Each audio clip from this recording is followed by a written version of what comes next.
Hey everyone, welcome to a special episode of the Immersive Medical Podcast, where we were recording live from SimGHOSTS 2023 in Omaha, Nebraska, and I just got back a little while ago. Yeah, I was not there to join Devin, but Devin, how'd it go? Were you super busy? Did you get any sleep? Did not get a lot of sleep, and yeah, we were super busy. So I was running the VR Patients booth with a couple of their subject matter experts doing the VR simulation and talking to people, and I set up a couple mics on a table nearby, and just anyone who wanted to chat about nursing, simulation, the problems they're facing, they decided to sit down. And so we had about 4 people come and sit down and talk with us. And man, we had some really interesting conversations. So we have strung those together today for you to give you one nice episode in 4 little chunks. And that's what we're gonna play for you today. So Devin, what's the kind of background on these people? This wasn't pre-planned, right?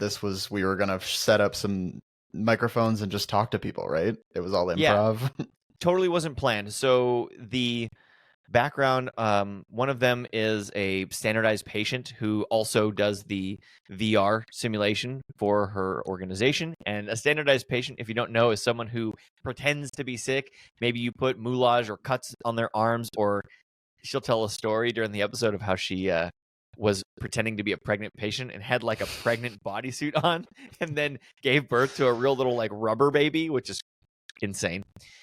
We had another person come just looking for a solution for their college, and then they wanted to talk about what they've been facing. One person was already a customer of VR Patients and was talking about how they're using it and the problems that they're solving with it. And another one was just a sim tech who was like, "This is the first time I've seen this, and let's talk about it. Let me learn about this, and let me tell you the challenges I'm facing." It was really interesting. So I heard there was a guy that came by from Stomont, Vail Health. Oh yeah. Heard he stopped by with a very specific question. Do you want to get into that before we get into the interviews? Sure. Yeah, I'll give you a little teaser. His name is Jeremy Brewer. He's awesome from Stomont Vail Health, and he brought to the table a scenario. So he came to SimGHOSTS looking for, I don't know. He's like, I don't know exactly what I'm looking for, but I'm going to bring with me a written scenario that we use at our simulation center or for our nurses to see if anyone can do this. Can you do this in this simulation? And so I think he was looking for something virtual reality, digital related. Vetting all the VR aspects. Yeah.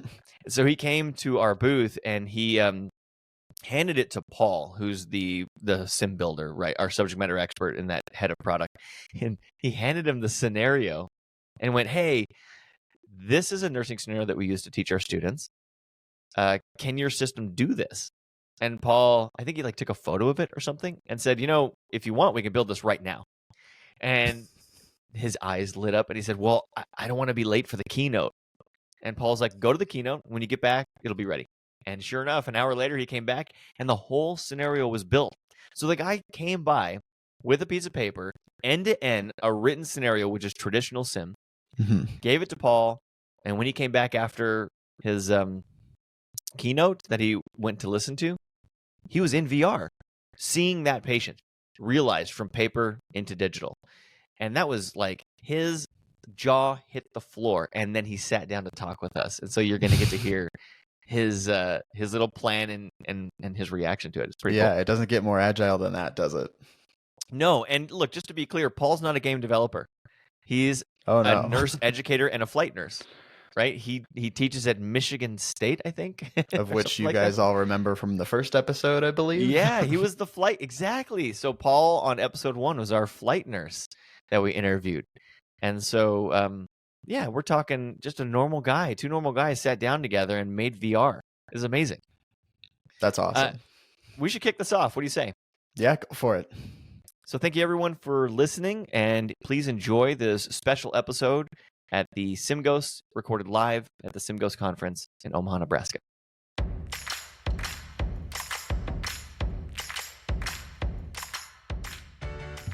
Hey, welcome back to the Immersive Medical Pod. We have a very special guest with us today, and I just met you. What's your name again? Jeremy Brewer. Jeremy Brewer. Can you tell our audience where you're from and why you're here? Sure.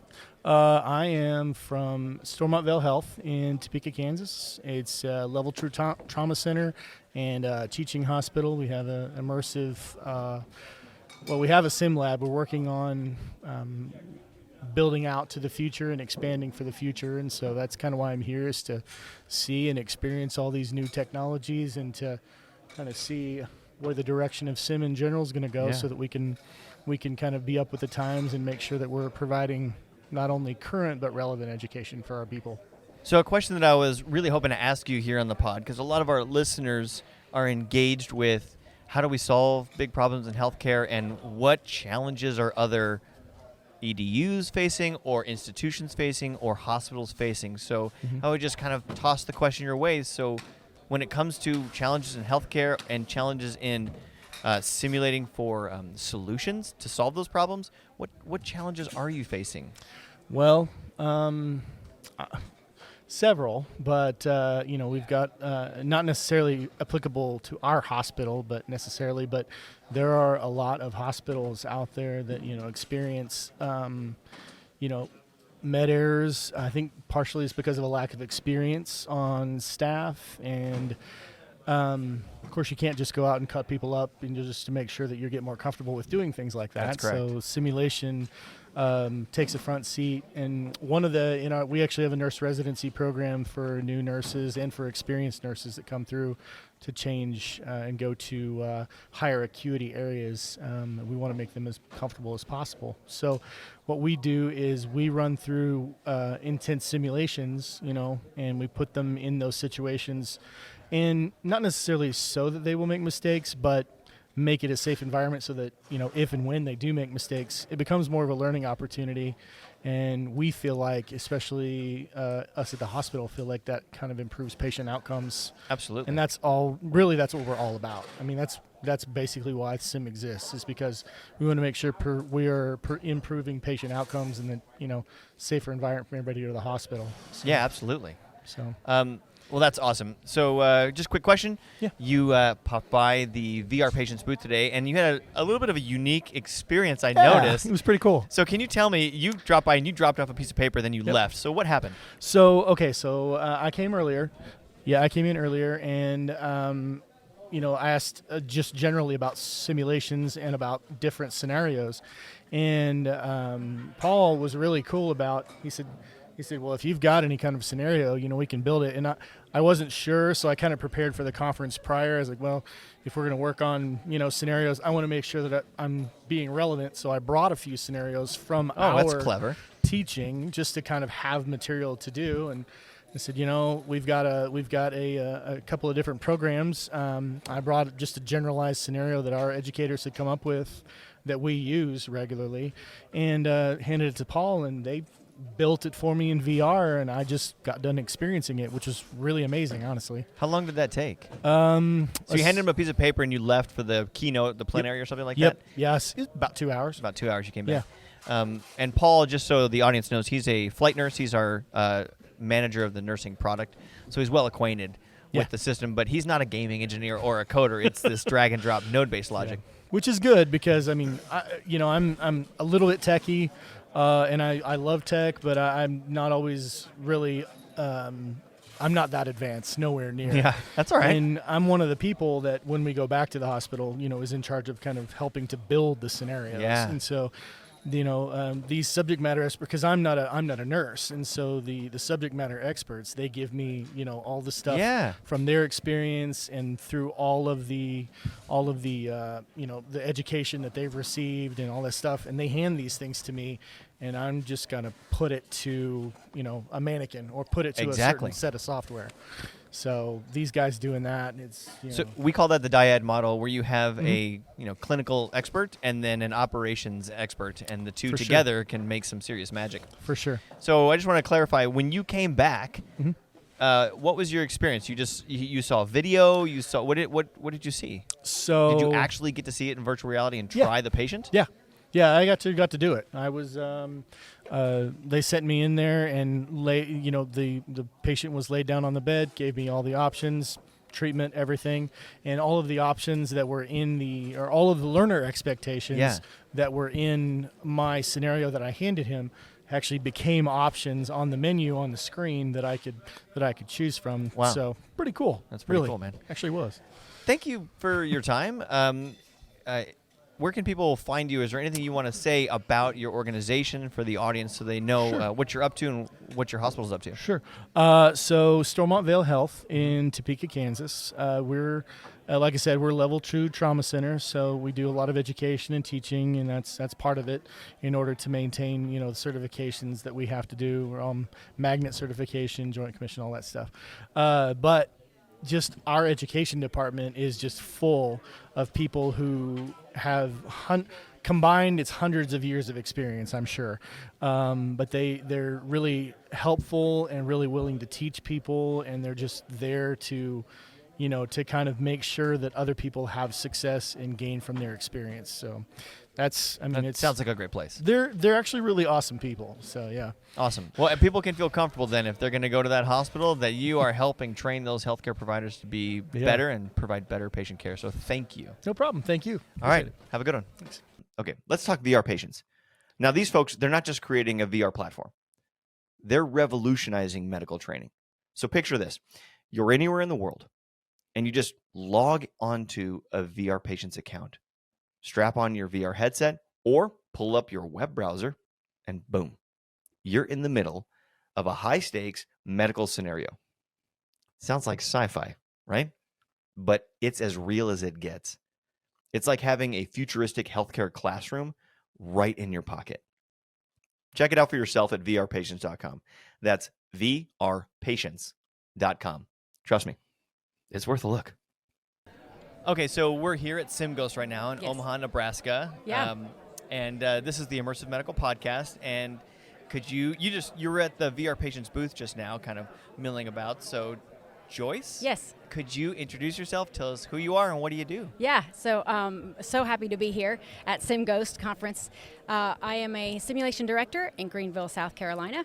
My background is a paramedic, been a paramedic since the 90s. So just, seen a lot, but yeah, super glad to be here.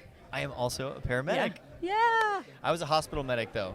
So I didn't ride the box for very long. Yeah. Yeah, as soon as I delivered my first patient, I wanted to know what happened to him. Okay. And my partner was like, that's not our job. And I said, well, I want to go in there. And Yeah. so then I got a job in the emergency department. Oh. And I learned a lot from the doctors. Oh, yeah. Mainly, you're a doctor? You're oh boy. Oh, goodness me. Yes. Yes. Yeah. So tell me, so this is the Immersive Medical Podcast. It's kind of like the cross-section Okay. of all this immersive technology and then medical. And where do those meet? And are they solving problems or causing problems? And Yeah. So here's my question for you. As a simulation director in Greenville, sorry, what are some of the challenges that you're facing that you're trying to solve? Yeah, so obviously part of the challenges are patient safety.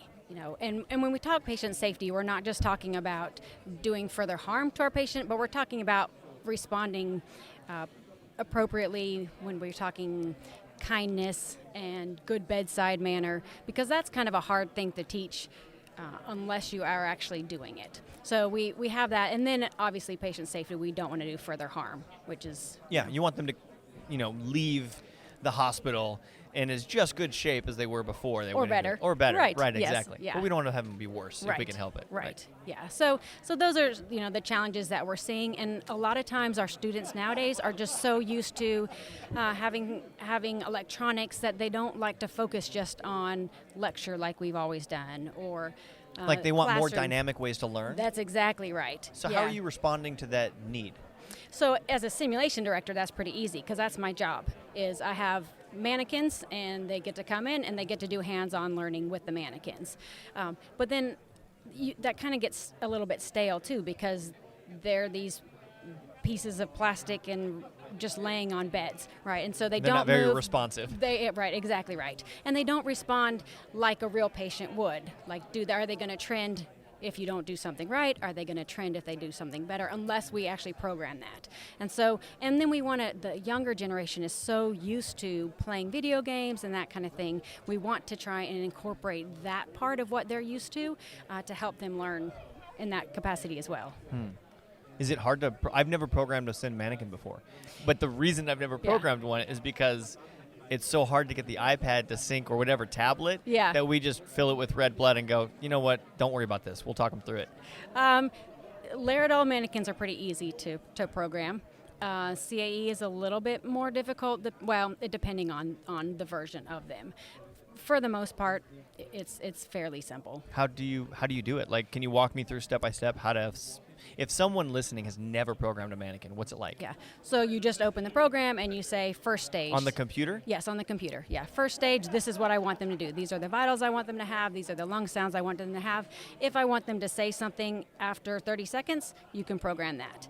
Then the second stage, you'll do the same thing. What do I want to have changed? What do I want to stay the same? And then you connect those two with a qualifier. If they give oxygen, then this is what then it moves on to the next step. If they withhold oxygen, then you can move them down to a different kind of step. And then the person who's running the mannequin at that point gets to choose which direction it's going to go.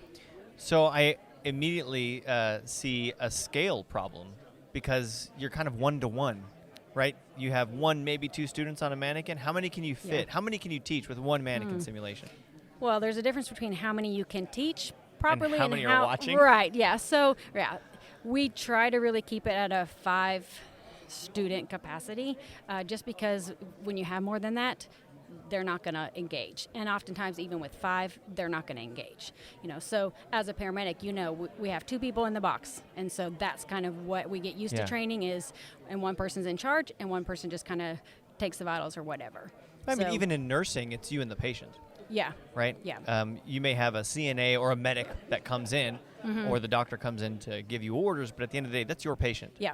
And you may have 6, maybe nowadays you've got 8. Yeah. But you're going room to room. Right. And those HIPAA-compliant curtains Yeah, allow exactly. you to go from room to room without sharing information. Yeah.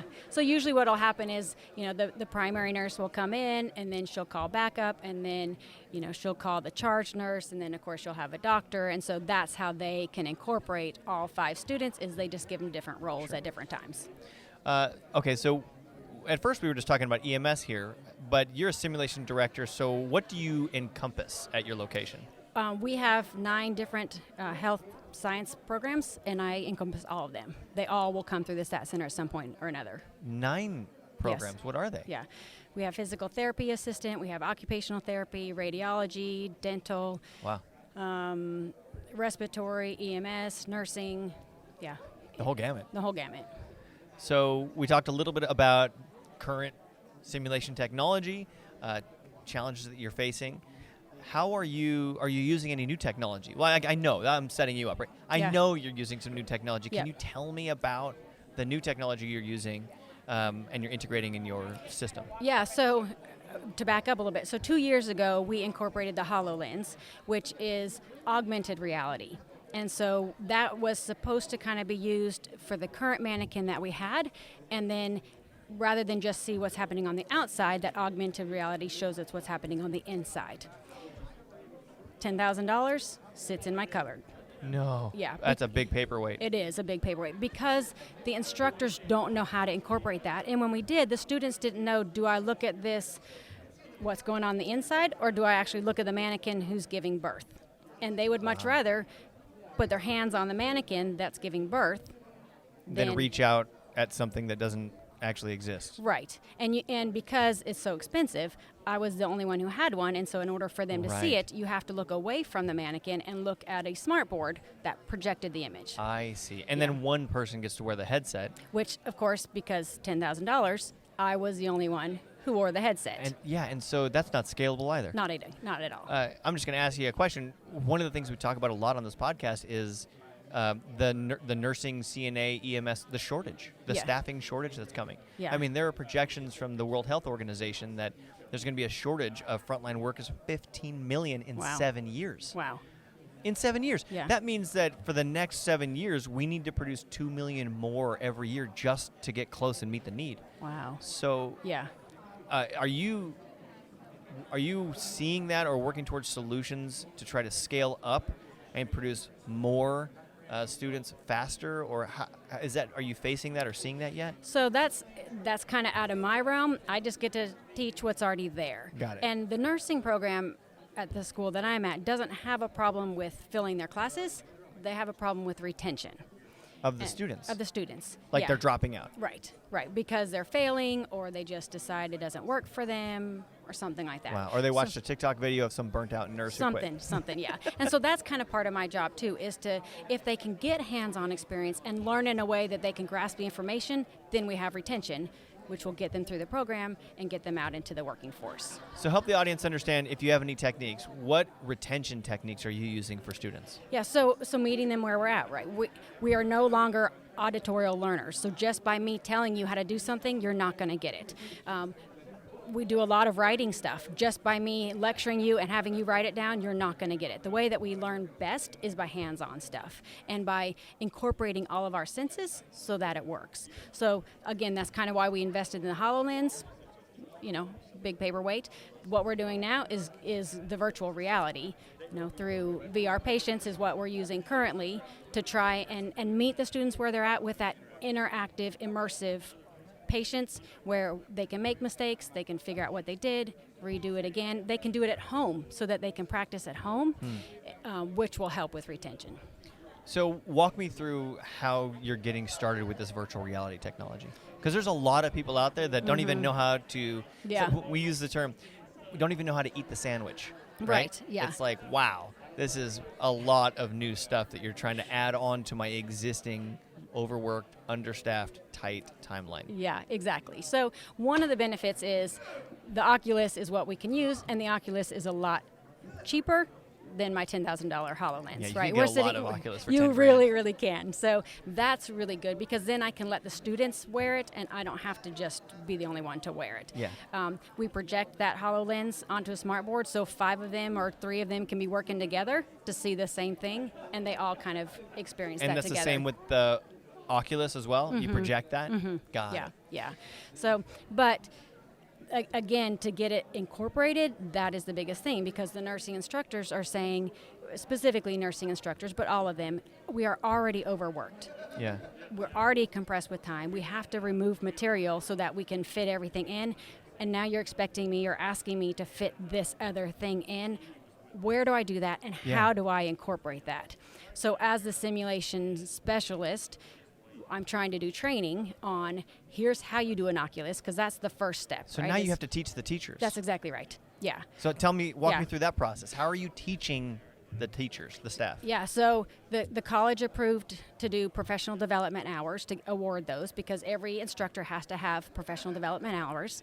So they will come in, it just happens to be next week, they'll come in for a couple hours and actually I can walk them through, this is what an Oculus is and this is how you navigate it, this is how you use it. Because if they're not comfortable with that, they're not going to give it to their students to do. And then we're actually going to have some time where they can navigate the virtual reality program. And see how can I incorporate this? How will it fit into my program? As a paramedic instructor, that works pretty well because when I'm teaching, I can be like, hey guys, guess what we're doing today? Guess what we're going to do today? This is my lecture. That's exactly right. Yeah. But that is the biggest challenge is overcoming that learning deficit and then showing them how it will actually help them incorporate into their lessons. Your job is hard. I mean, when you look at it, paramedic, saving lives all the time, teaching, I don't know. There's different, it's a different scale. That's a good point. So, but it's all perspective. Okay, so you walked me through how to program a sim mannequin. How do you program your VR simulations? So the only one that I have is virtual reality patients. But it's the same kind of idea. You just have to walk step by step. And virtual reality patients has been really good to kind of help if I have questions. And of course, there's education on the front end. Whenever something didn't work, I could call them and just say, hey, it's not working. I want to put them on a nebulizer. Why is it not working? And then they tell me you have to take the nasal cannula off first and program it that way. So one of the things we talk about is like digital investment. And it's this idea that once you spend those hours constructing something digitally, that it's reusable. And you can copy and paste that work out and put it into another one. So are you experiencing any advantages to having a digital investment, to the time you're spending. Yeah, absolutely, because you can copy and paste. You can't really do that with the other mannequins. At least I haven't found it gets them kind of confused. But absolutely, that does. And once it's there, like you said, it's there, and you can copy paste. You can tweak it just a little bit. For example, when I'm first starting for virtual reality patients, I don't want them to fail a lot. Yeah. So I will remove those required tabs. Critical actions. Yeah, and exactly. Stuff. Yeah. So that they feel like they're successful. And then as they progress, okay, now this time, if you don't do this, it's going to count. It's going to count. If you don't ask them for allergies before you give them medications, you're going to fail this time. And then progress it like that. Wow. Yeah. Okay, so I'm hearing baby steps, but baby steps forward. Like it's kind of like do you feel like you have to do something? Like you're kind of up against the wall because there's a technological wave, or because there's a shortage, or because there's a need where you're being forced to innovate? Like what drove you in the direction of VR, AR, HoloLenses? What drove you in this direction? I wouldn't say that I'm forced. I think that's just a good progression. And you have to start now because it's going to take a while. We've almost had it for a year. And it's going to take a while for the instructors, especially the older ones who aren't comfortable, to incorporate that. So if we don't start now, we're going to be way behind in 5 years. So I agree with you. It's like a wave. It is. And I see you as someone who's not going to be caught flat-footed. Yeah. Well, and I'm making an investment now. In 5 years, that investment that I made today will pay off. What do you think, what's the vision of payoff? Can you paint that picture for me? Let's fast forward 5 years or 8 years down the road. What do you see as like the ideal vision of just payoff? Well, I think the students coming out will be more confident. And because they are more confident that they're doing the correct treatments, the patients get better care. So obviously that's kind of the end goal, is that all of these patients, whether it's respiratory patients, dental patients, EMS patients, it doesn't matter, that those patients get good care because we have trained them well. And the students will be more confident, which means that they will stay in the program because they're confident that they're learning that they can do it. So we put out more students. Retention. Yeah. Yes, that's exactly. And quality care. Yes. And that is patient safety. Yeah. I see the circle. I know. How about that? How about that? Yeah. Well, thank you. Thank you so much for sitting to chat with me. Yeah, you're welcome. We always ask a couple of questions at the end, but we'll just do like one more question, which is if you had any advice for someone who might be in your seat and they see the same thing that you're seeing coming, the same wave, what advice would you give them? Yeah. Just be patient and compassionate, right? It's not that these people who are kind of bucking the system and not wanting to progress, they're not working against you. There's just a fear of the kind of the unknown, and a fear of change, and what's that going to look like, and how am I going to be able to do all this? And so if you can kind of be patient and compassionate and almost hold their hand and walk them through it, I think that's how we will make those progressions and those steps toward better retention, better care. Now, are you talking about staff right now from a director's perspective, or were you talking about students? I'm talking about the instructors, the facilities. Yes. Okay, right, got it. So teaching the teachers. Yeah, right, because students are on board with whatever. They don't know. They come in going, I'm going to learn whatever it is you teach me in whatever way it is that you teach me. So it's the faculty that we really have to get on board to say, hey, this is how the students can learn the best. Let's try and incorporate this in what you're doing. All right, well, you just heard it Yeah. firsthand, director to director. Guys, hold the hands. Yeah, that's exactly right. Hold their hands. Yeah. Help them learn, help them grow, because there's a pot of gold Yeah. at the end of the tunnel there, right? Yeah, At the end of the exactly rainbow. right. Yeah. Joice, thank you so much for being on the Immersive Medical Podcast. Do you want to tell people like where you are and where they can find you if they want to learn from you and learn about your best practices? Sure, yeah. I'm at Greenville Technical College. My email is joice.lynn@gvltec.edu. Wow. Yeah. Okay. Awesome. There you go. So She's going to get a whole bunch of emails now. You put that out there. No, I'm that's just all teasing. right. Thank you so much. Yeah. And all right. We'll see you on the next one, guys. Sounds good. Bye. Bye. All right, before we go any further, I want to give a shout out to our friends at VR Patients. VR Patients is bringing the future of medical education to you with the world's first virtual reality simulation authoring tool. These guys have turned medical training into a fully immersive experience. Just imagine, it's like strapping on your VR headset and diving into the exact scenario you need for your students. It's as if you're shaping their educational journeys in real time. Pretty cool, huh? And let me tell you, their grading rubric is as objective as it gets, which means no guesswork, no bias, just accurate, constructive feedback. Head on over to vrpatients.com, that's vrpatients.com, and get the lowdown on this game-changing platform. So we're here back at SimGHOSTS again for the Immersive Medical Podcast, and we have got David Shablak. Can you tell us a little bit about yourself? Thanks for stopping by. So yeah, my name's David Shablak. I've been in simulation 12 years next week, so it's been a little while. Done everything from emergency medicine, nursing, EMS, special operations simulations, things like that, and I just absolutely love what I do. So why are you here at SimGHOSTS? Tell me, what's the draw to come to the SimGHOSTS conference? Well, SimGHOSTS was my actual first conference ever. It was my first simulation conference ever, and I went to Memphis, and I just fell in love ever since. I love this organization. I love supporting them, and I've taught at every single conference I've been to for them ever since. So I will always be here, and I will always support them. Well, that's awesome. I get the feeling from this community. It's way more engaged because it just feels like, I'm sure that people are going to be upset when I say this, but it feels like the conference of doers, like the place. These are the people on the front line, doing the work, getting the job done. Can you define SimGHOSTS? I actually realized I don't think we've ever defined the acronym. Do you know what it is? Oh, I don't know as far as what the acronym at all. Well, it's the gathering. Yes, the gathering of health. Yep. The gathering of healthcare simulation. The gathering of simulation technology specialists. There it is, SimGHOSTS. Yes. Yeah, exactly. That's their official tagline.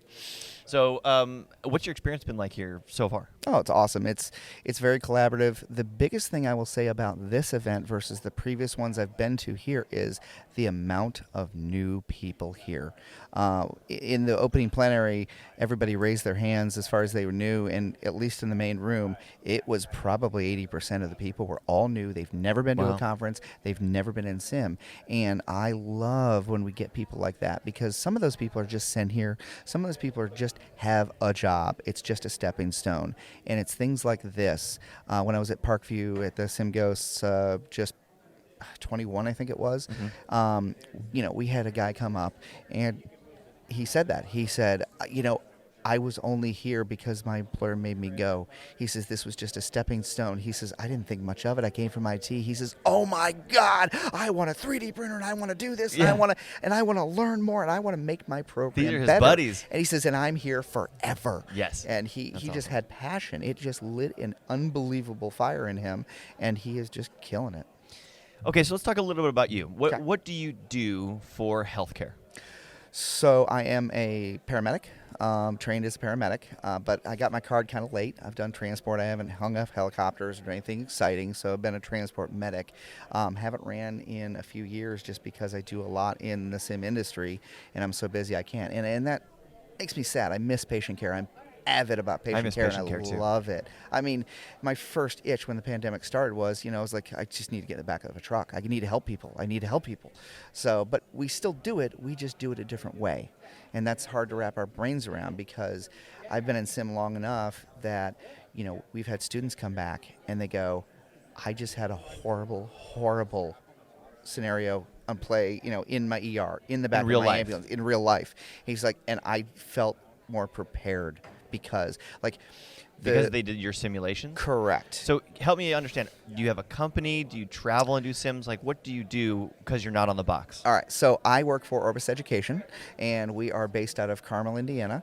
And we are an OPM, and it's fancy words for we facilitate making accelerated BSN programs. So we have probably about 25 sim centers across the United States, and we we partner with schools where they bring us the curriculum, they bring us the instructors, and we do a lot of the other stuff. So I help set up sim centers, I help provide education support to SOSs, entire simulation operations specialists like we are, or entire programs and things like that. So primarily nursing right now. Wow. what's your next simulation center you're going to go and help out? I'm going down to Phoenix. That's my area. It's hot, by the way. Just a heads That's up. what I hear. It's hot, but it's supposed to be a dry heat. No, don't listen Yeah, to that. yeah, it's just People's hot. skin will just slough off. It's that hot. That's the thing. I went to Houston probably about a month or two ago, and you'd be inside working, and it's air conditioned, nice, and all that. You walk out and you go, "Oh, there's that Texas for you, right in the face." Yeah, 120 something else. Whether it's dry or not, man. Yeah, it's something else. that hurts. So you're going down to Phoenix to Correct. help them. Set up a site. So what we do is in our company is we just build them from scratch, and so we. When you mean build, you're not building the construction of the building. Correct. Like your we have architecture. We have architects. We have construction people, and we build it out. We have amazing and talented people that work for us that do literally Whoa. everything. So we plan. We work with the different schools and things like that, and we build it out, and we install it all. We set it all up. We train people, and we go. I wish people could feel the energy that I'm getting from you right now, because it sounds like you enjoy your work. I'm a big nerd for this. I mean, we have my own projects where I'm a big geek for this. And I always tell people that aren't that familiar with sim, I'm like, yeah, I'm a nerd for this, so much so I have 2 mannequins in my garage. And they look at me like, yeah, right. I'm like, no, really. I have 2 in my garage. And they just look at me very strangely. Oh, my goodness. Well, so why is it weird to have mannequins in your garage? Other than it looks weird. They're expensive. They're expensive. Exactly. People don't understand. You could easily spend 120 grand on one mannequin.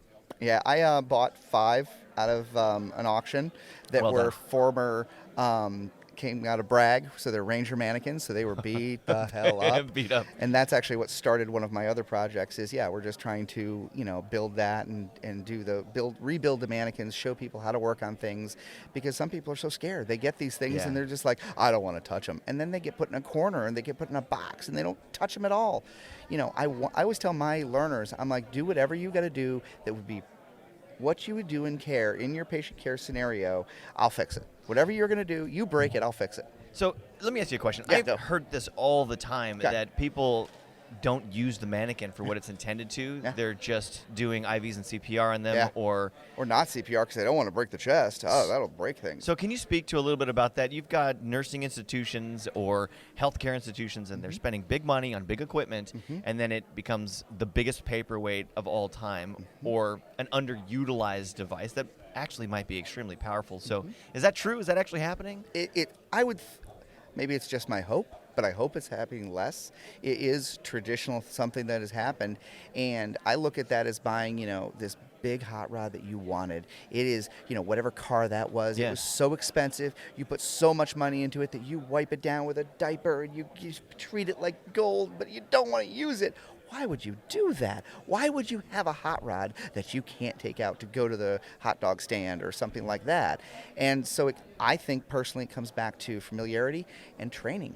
And that's the thing is you got to have a staff that is comfortable, trained well, and works as a good team to know, I always say that if I die with clean mannequins, I've failed. I want to die with dirty, beat up, ratty mannequins because that means people learned real things and that real patient care will be better from here on out. That's the end game, right? So we're talking about simulation right now, but what we're really talking about is supporting the framework of healthcare. Damn straight. Right? Because people are treating real people, and there was a keynote here at SimGHOSTS that was talking about the Apollo missions. Correct. And he said, we want to fail down here so we don't fail up there in space, right? That's the same thing. You want to fail in the sim at these nursing colleges, these students, or these hospitals in remediation training or continuing education training.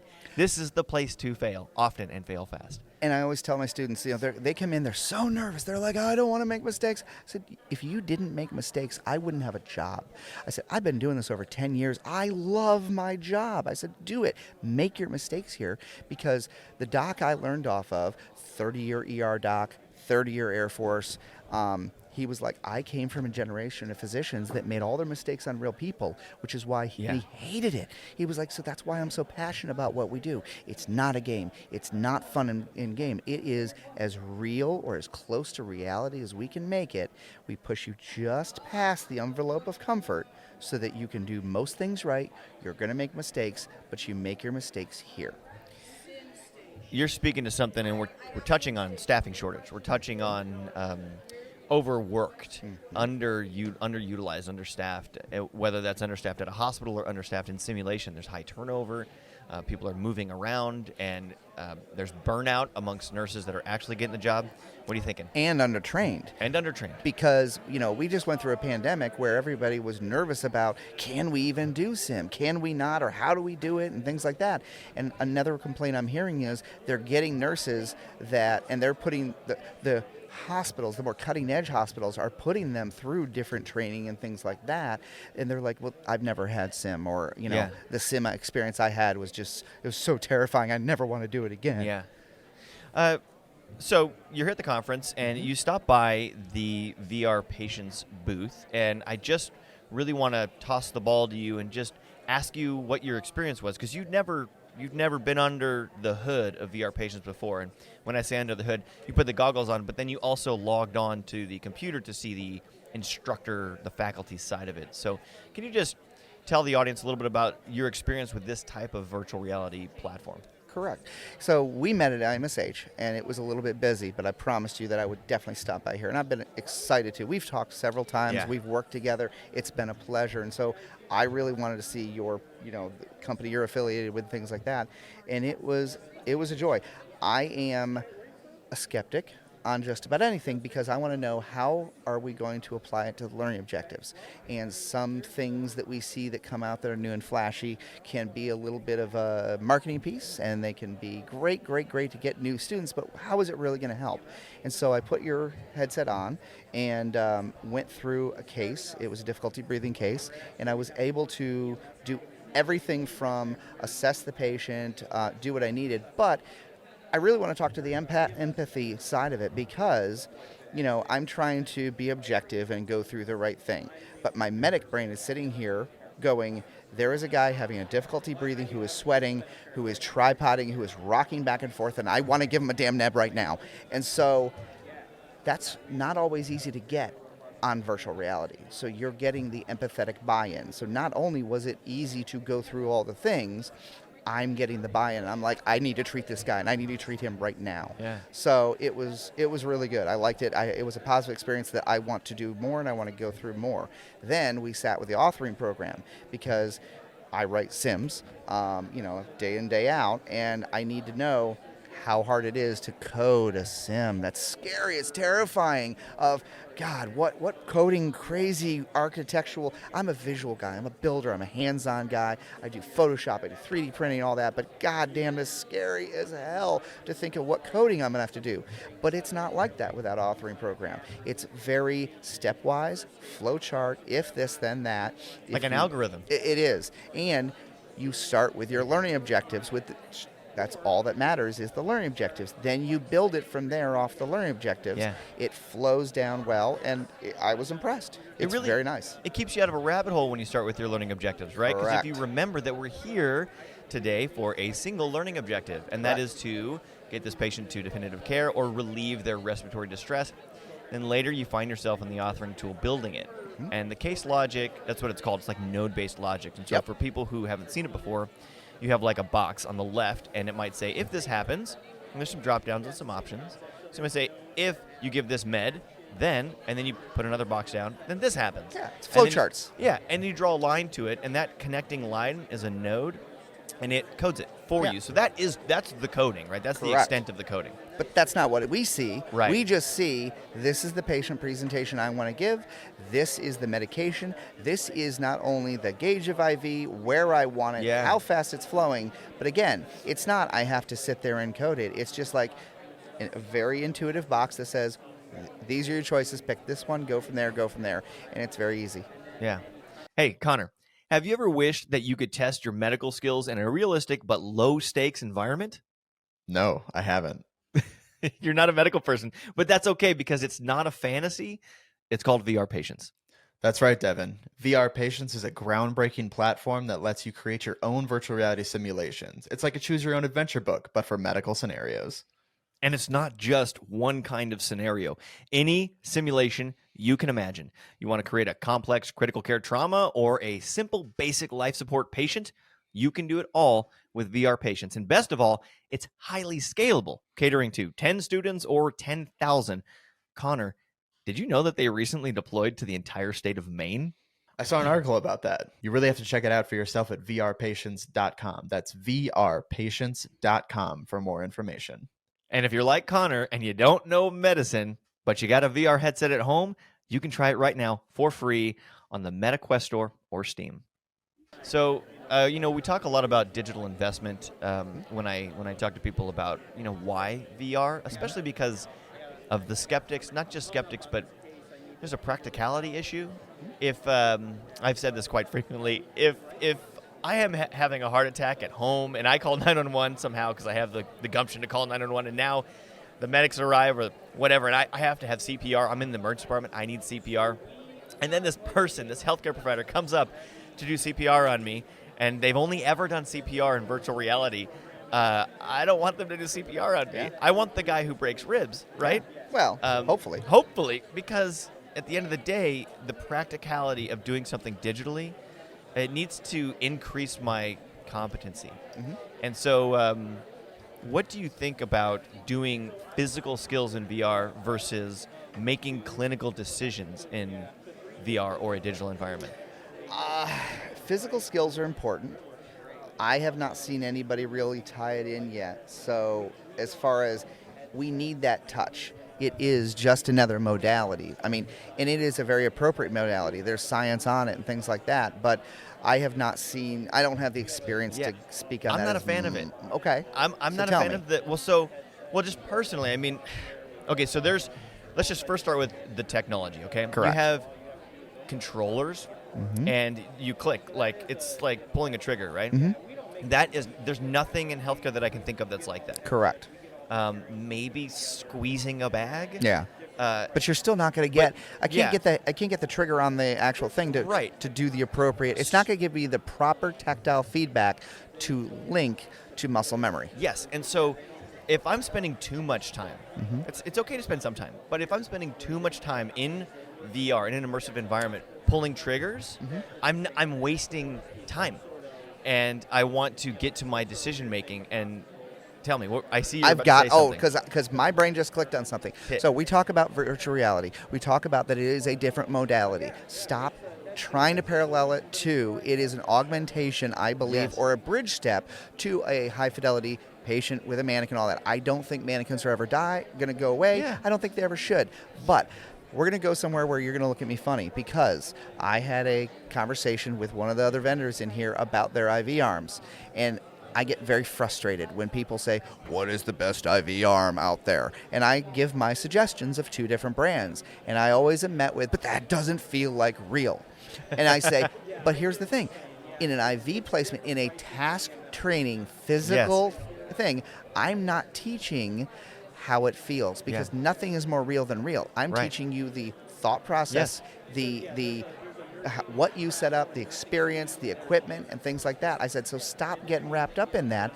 That's the important thing. So now I am in my brain paralleling that to virtual virtual simulations, because, again, there is a place for the physical, there's a place for the muscle memory, but I think there's a larger need for the thought processes and how we get about it, and the empathic connection to the patients that can be done in virtual reality, and it can be done, I would say, cheaper, even though a lot of people will look at the price like, oh, it's so expensive. If you look at the aggregated price, it's cheaper. I will argue with you. You know how I learned to get good at IVs? How? I taped an oxygen tube down to a table, and then I got that soft sticky tape for wounds that kind of feels like skin. I just laid it over it, and I stabbed that tube probably 1,000 times. Because you got your muscle memory and you're thinking down. It had nothing to do with resistance, and everything to do with practicing the timing and the angle and everything. And I burnt through so many needles that day. Yeah. And I'll tell you what, the next day, I wasn't missing. I wasn't missing. And it's all about the thinking, because when I learned IV placement, I didn't get it as quickly as my peers, because they didn't want to have too many IVs. They didn't want us to stick. They didn't want us to put too many holes in the arm. And there was a couple of the thinking processes that I didn't get until I actually was sticking a few people incorrectly and had to learn it the hard way. Yeah. So I wish I had that experience, and it was a arguably low fidelity experience that got you to the high fidelity skill. I got to touch on one more thing, because we only did controllers, and hand tracking is right around the corner, and it's present in some areas. And I also am not a fan Yeah. for the purposes of learning skills, physical Correct. skills. I love hand tracking. I think it's yeah. cool. Selecting, making sure that I'm navigating, but I want to make decisions. Correct. And if I have to reach out and touch air, and that's supposed to teach me to touch a patient or Correct. touch an object, it's not there. No. And I would argue that the controllers will get you to the learning so that when you have to place your hands on something, you can learn your muscle memory other ways, but it's hard to set up a complete scenario that you can place anywhere from a busy Right. room to a one bed clinic to deploy. That's the harder thing to do. I can make a skill station anywhere. You made one in your house with a piece of tubing. I did. I was actually in the utility closet in the emergency department. I can see it in I my just head. like, Yeah, rolled over a code cart and laid it right on top of it. All right, so I just got one more question about this technology, this simulation, and then we'll let you plug all of your stuff and talk about where people can find you. So I want to circle back Okay. to the authoring tool for a virtual Okay. simulation or an immersive tool, okay, a digital investment. The thought that what you build, you own, that when you have an employer or a hospital or an institution ask you for a specific type of patient simulation because they had a sentinel event, so they need to train on it, they need to remediate on that, or they had a high acuity, low occurrence patient. What feelings do you have? Like, how do you feel about having control over an authoring tool? It allows me to, I don't have to make my learning objectives fit yours that you made me. You're not forcing your education on me. I can custom make my curriculum to fit the needs. Like you said, we had a sentinel event. We had a patient safety event. Now I can make something that's off there. I don't have to phone you up, pay you a bunch of money, and then say, okay, in 6 months, can you have that done? Yeah. No, I can have a sentinel event. I can build something overnight. Go, oh my God, we had this horrible experience. I'm going to build something that's close to it, but make sure I'm meeting the learning objectives I can and deploy it quickly. And you know what I love about that? It lives on. Yep. So for you, with Orbis, you built something for an educational institution. It would stay there, right? And they can continue to learn from your wisdom. Or evolve it as the medicine changes. Yes. I also love the idea that if another COVID hit, so, COVID hits Washington, and all those hospitals up there are the first ones to receive that public health crisis, and then they build something and deploy it nationally to prepare the rest of the nation. We would have been, I like to think, in a much different position, which would have been, we might have saved some lives there, and I get excited. I would hope so. I think that's the main reason why I work with VR patients so much. It's, I don't know, when we talk about making a difference, sometimes I feel like I'm a part of the tool that's really the touchdown, not the tool that's the flashy thing today. Well, also we talk about butterfly wings. You're doing this case here and trying to deploy it nationally, and when those ripples hit out, how many, we can be in the back of the truck, we can be saving one patient, and we can go home happy and proud. Yeah. But if we can train thousands of providers saving tens of thousands of patients, it's not as much of a direct pat on the back, but we know it happens. Yes. We that's have how healthcare those, changes. Yes, and that's when we have students come back going, okay, I still had to change my shorts, but I knew what to do. I knew what needed to be done, and the patient survived. Rather than the other side of it going, oh my God, I just, it survived, but now I'm mentally scarred for life because of the thing that almost happened. Yeah, we're seeing a lot of data about students who would prefer, I know they can't always do this, but they would prefer to do their labs in the privacy of their home or in a privacy of by themselves in a room. And it has to do with nerves and failing in front of people. And I think that those types of studies doing those statistics are really showcasing that initially it's actually really valuable to let them fail by themselves. Because they got to come into the sim lab. They got to do it with the class. They got to be put on the spot because you're going to get put on the spot with a patient. There's no homework in the ER. There's no work from home. Sorry, there's no work from home in the ER, unfortunately. Yeah, so I like the idea of a student coming in for sim day or for their practical simulations, having done 20 or 30 patients in the privacy of their home, and the questions that they might ask, I'd like to think will be way more deep, way more involved in the patient care versus questions about the technology or questions about the mannequin or whatever, right? And the technology fades into the background because it's just second nature. Well, David, thank you so much for sitting with me impromptu here at SimGHOSTS. I'm glad we actually got the time, because I know we've talked about it several Yeah. times, and we didn't. That's why I said this was one of my goals going to this conference, was to come here and hang out with you a little bit. Well, the Immersive Med audience is thankful, so thank you. And please tell people where they can find you and what you're doing. Okay, so I have a podcast in the simulation operations industry. It's called the SimGeeks Podcast. I also do some videos, usually on instruction and how to fix and build and do things.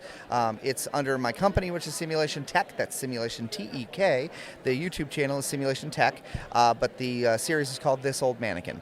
So, Well, now you guys know where to find David Shablak.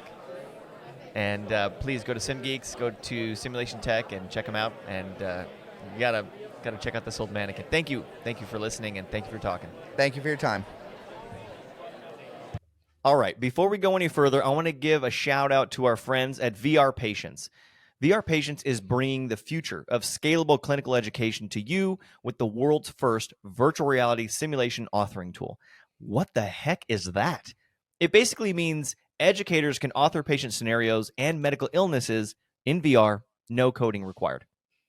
These guys have turned medical training into a fully immersive experience. Whether you have 10 students or 10,000, VR Patients allows you to tailor the experience to your exact needs. Head on over to vrpatients.com, that's vrpatients.com, and get the lowdown on this game-changing platform. And if you have a VR headset at home, you can try it right now for free on the MetaQuest or Steam store. If I get it pregnant, it's not my fault. Well, that's recording. Oh.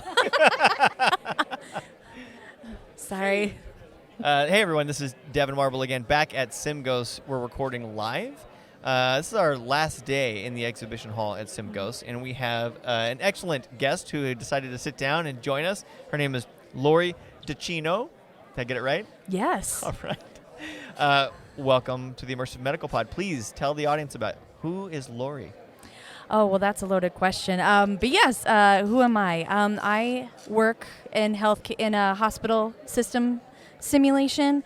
And You work for HCA, right? Yes, I do. I actually have about 5 years history with nursing college. So I have kind of like the student end of interaction, and I'm also getting my feet wet with a hospital system that has new grads for simulation, as well as, seasoned vets, people who want to transfer. We have a great transfer program. So, hey, they're savvy on the floor of an emergency room, but they want to transfer to an L&D program, and we'll get you there. And I'm that person that either does it with VR, or I'm the person with the baby belly with my legs up in the air and helping deliver a baby. So you're a standardized patient? I have been a standardized patient, yes. I'm going to have to ask you. I'm going to ask you about that in a minute. So it says on your card, I'm looking at your card right here. That's how I got your name right. Is Simulation Operations Specialist, which is exactly the main guest, the main person who comes to SimGHOSTS, right?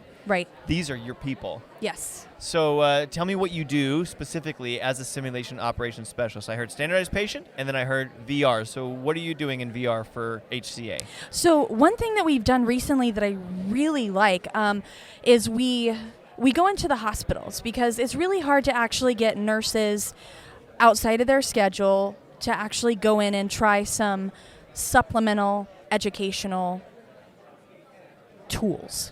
And the one thing that I like about it, an experience that I had recently, was we took some VR headsets to Rose. And what's Rose? Rose Medical is they are the baby central. So it's a hospital? Yes. Okay, got it. For HCA.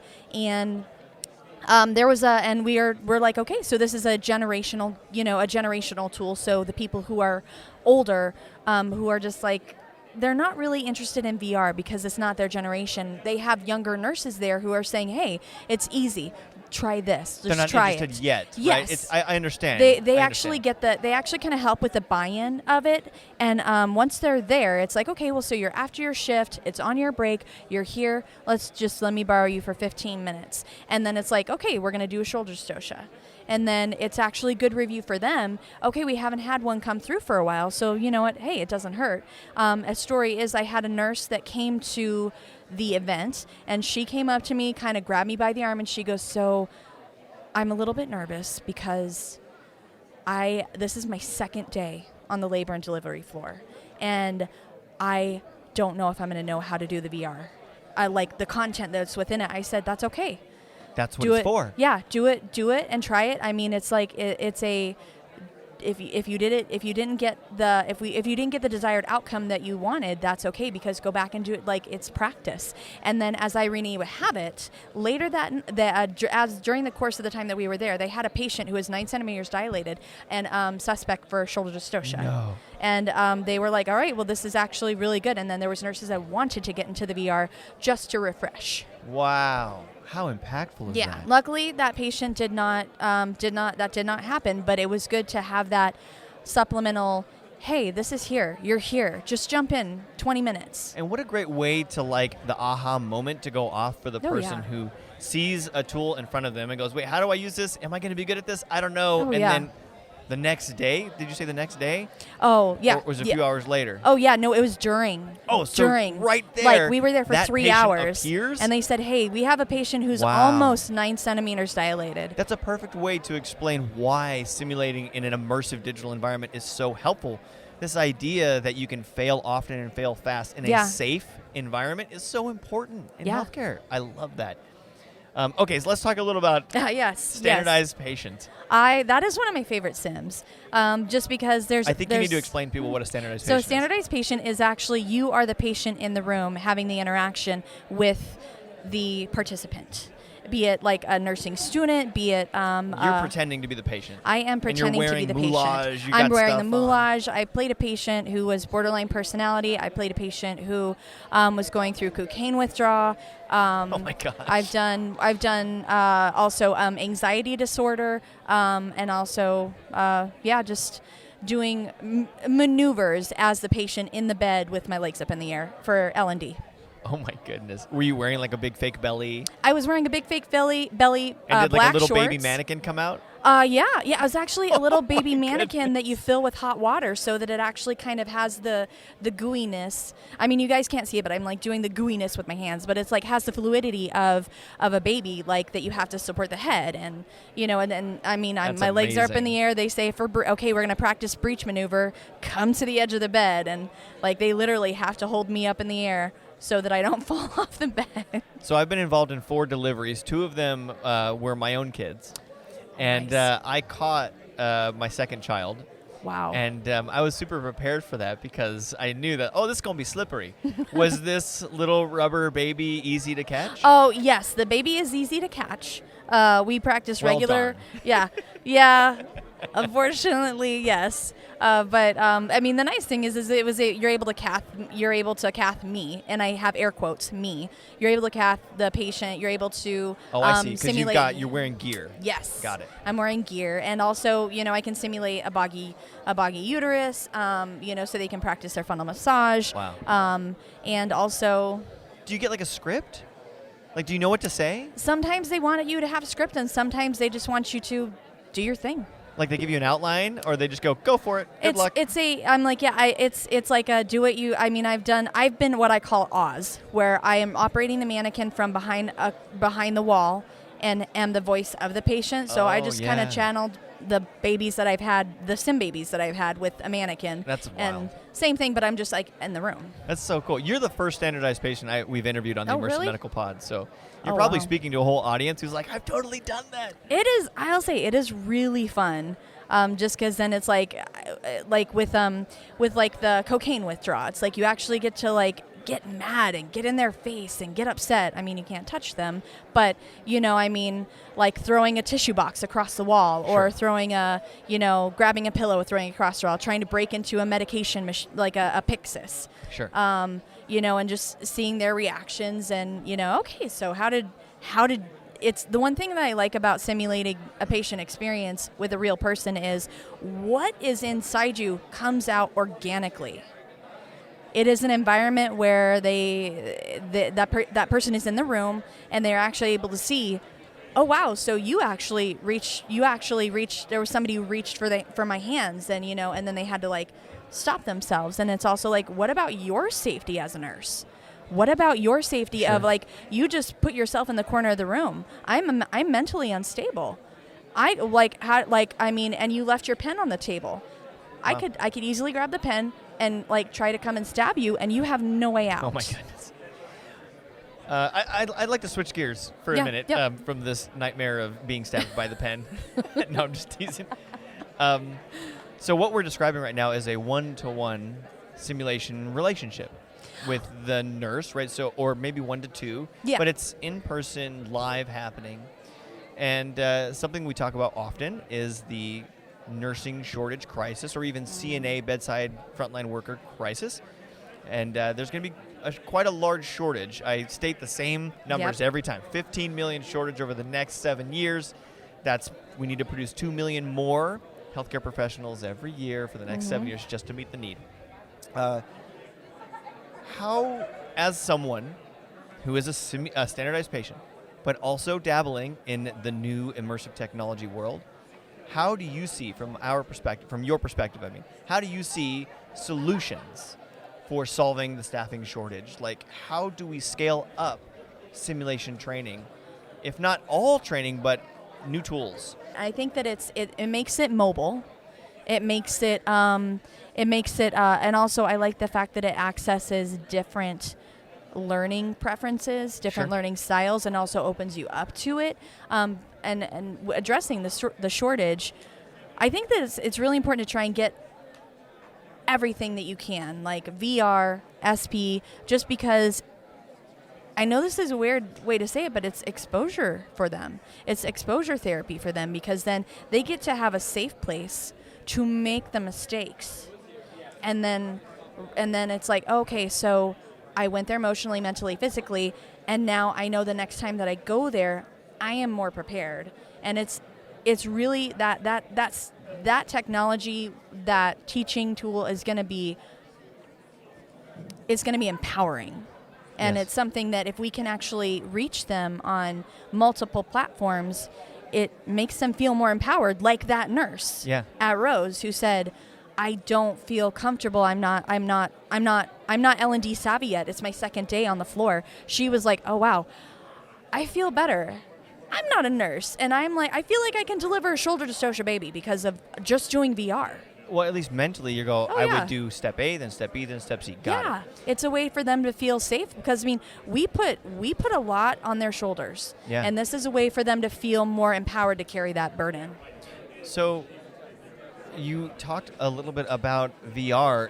For the audience who maybe hasn't done it, has heard the acronym, has been told that they need to start getting into it, what do you like and dislike about that technology?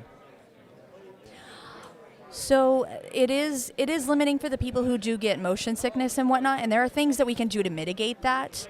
But the thing is like it's also like makes you say, okay, how do we adapt this? Put somebody else in a VR, helmet, and then have them, like here, it forces you to get creative with the technology that's out there, because they can get in the helmet, and then they can direct them and not have to suffer the motion sickness of it. So it forces you to kind of like the Marines, adapt, improvise, and overcome. What about you just dropped the Marines on us? That was I great. What about logistics? It's sometimes a logistical nightmare with this new technology and VR headsets. So any examples or tips or advice you give to people that you've experienced trying to put people through VR? Oh, yeah. The nice thing is VR's mobile. We can come to you. And also, if it's used as supplemental, in place of some of the monotonous continuing education online modules that you have to do, that you're just clicking through to get through it. It's a funner way, more immersive, more you're in the cockpit flying the plane, interactive way to get them engaged in what they're doing. And also, if we can build a platform to go to them, then it's just hey, I just do this on a break, and I'm here. It's not costing me any time, money, and it's also a way for me to just refresh and emerge in areas that I need to refresh in. That's huge. That's a lot of stuff you just named. That's all great. Okay, so just a couple more questions. Thank you for your time. So you're here at SimGHOSTS, and I saw that you came by the VR Patients booth, which is kind of where we're sitting right now. It's kind of behind us, and there's people cycling through VR. Yes. So was that your first experience with VR Patients? No. No. Oh. Can you tell me about your experience? Like, what was it like, and what did you experience? It was nice because it was a variety of different experiences. I mean, I have like the platforms that I've done is pediatric is PALS, pediatric advanced life support, ACLS. In a different platform, a stroke, right? yeah, like it's like the multiple emergent platforms that are available. Various ones within labor and delivery, shoulder dystocia, preeclampsia, sepsis. You know, how do you handle it differently if a mom codes? Sure. You know, all those things, and it's been nice. It's been nice with the different. I mean, with the different encounters that you have, and I like you're in the cockpit, you're flying the plane, and you're the one. It's like, and the thing is like it's a safe place for you to actually. You know, that sounds weird, but crash and burn, because we'd much rather you kill a simulated patient than a real one. Did you try the authoring tool at all? The authoring tool over here? Yeah. Oh, no. You didn't get to try the authoring tool yet? Not that I don't think so. I think we're going to have to get you to try that, so that way you can see what it's like to make changes.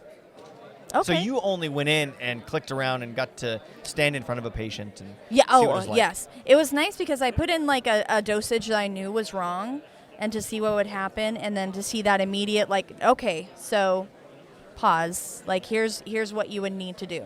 Got and it. so that immediate like course correction of it. Got it. Well, Lori, thank you so much for sitting down with us. If you have time, we'll get you into the authoring tool. But for now, would you like to tell the people where they can find you if they want to ask you questions or learn about you or follow you on a social network? Feel free. Oh, well, I actually am a part of a healthcare simulationist Facebook group.